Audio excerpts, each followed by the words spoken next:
Polda Jatim mulai melakukan penyelidikan terkait penyebab ambruknya musola Pondok Pesantren Al-Kozini di Sidoarjo, Jawa Timur. Terkait dengan proses hukum ini, polisi tidak menampik bakal meminta keterangan dari pihak Ponpes termasuk pimpinan. Sejauh ini total ada 17 saksi yang sudah diminta keterangan oleh penyidik gabungan Polda Jatim. Penyelidikan dilakukan oleh tim khusus gabungan dari anggota Ditreskrimsus dan Ditreskrimum Polda Jatim serta Satreskrim Polresta Sidoarjo. Kapolda Jatim Irjen Pol Nanang Afianto dalam keterangan pers pada Rabu 8 Oktober mengatakan 17 saksi yang diperiksa tersebut berasal dari kalangan santri, pengurus, warga sekitar, serta ahli. Untuk ahli yang dilibatkan dalam proses ini meliputi ahli teknik sipil dan ahli bangunan gedung. Nanang menyebut jumlah saksi yang diperiksa nantinya akan bertambah seiring bergulirnya waktu.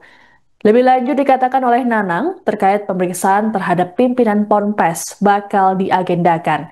Nanang pun berjanji pihaknya tak akan terpengaruh dengan status sosial pihak yang sedang menjalani pemeriksaan. Terlebih jika pihak tersebut dibutuhkan kesaksiannya dalam penanganan perkara. Secara umum Kapolda tak menampik penyebab ambruknya bangunan gedung dipicu adanya kegagalan konstruksi.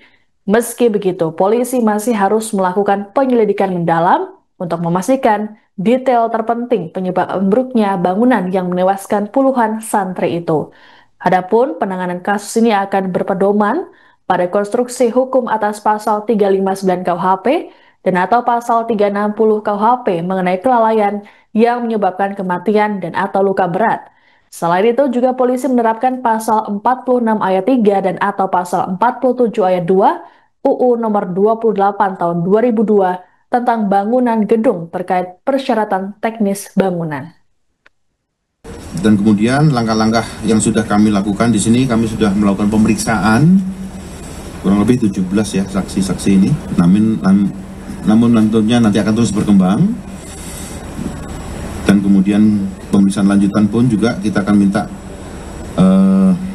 beberapa pihak yang bertanggung jawab di dalam proses pengurusan Ponpes itu sendiri, dan kemudian permintaan keterangan ahli.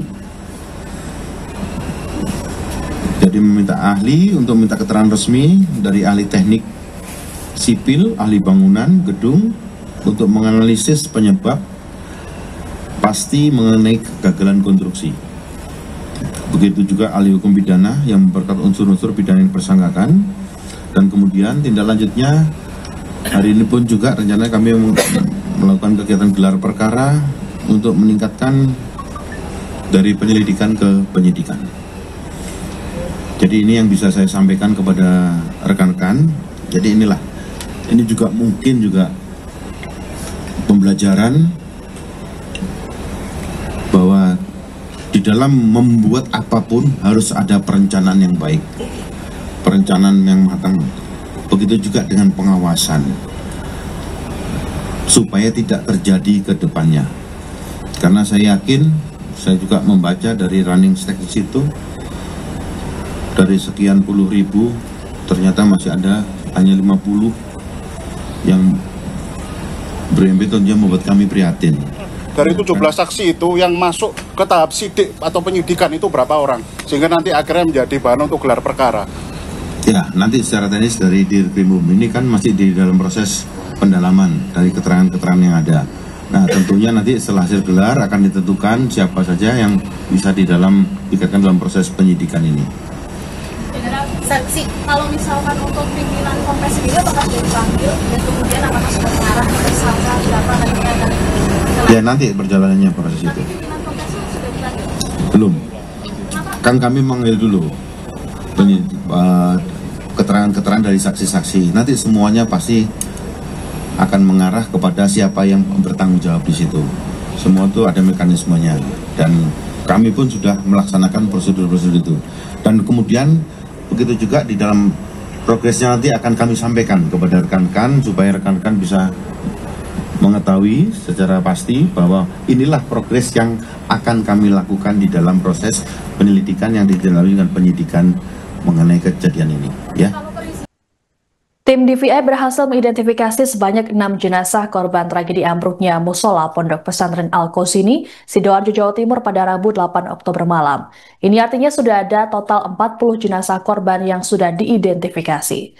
Adapun tim DVI Rumah Sakit Bayangkara Surabaya telah menerima total 67 kantong jenazah. 6 jenazah tersebut diidentifikasi berdasarkan pencocokan sampel data postmortem dan antemortem. Mereka berasal dari Surabaya, Bangkalan, Sampang hingga Bangka Belitung.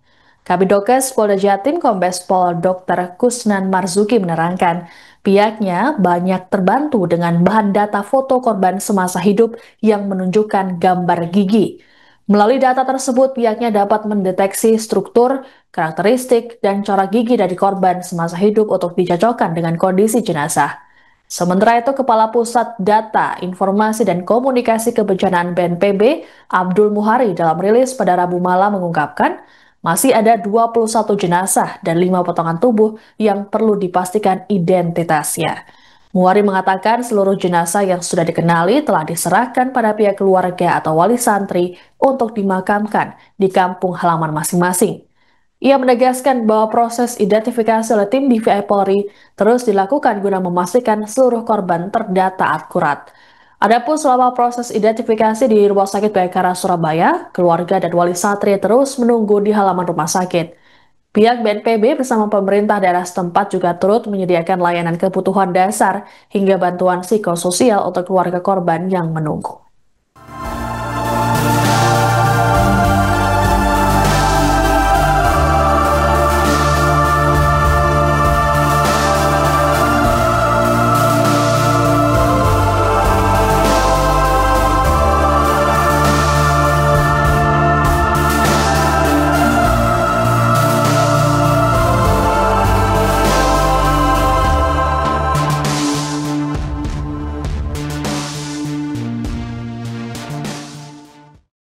Download Tribun X sekarang, menghadirkan lokal menjadi Indonesia.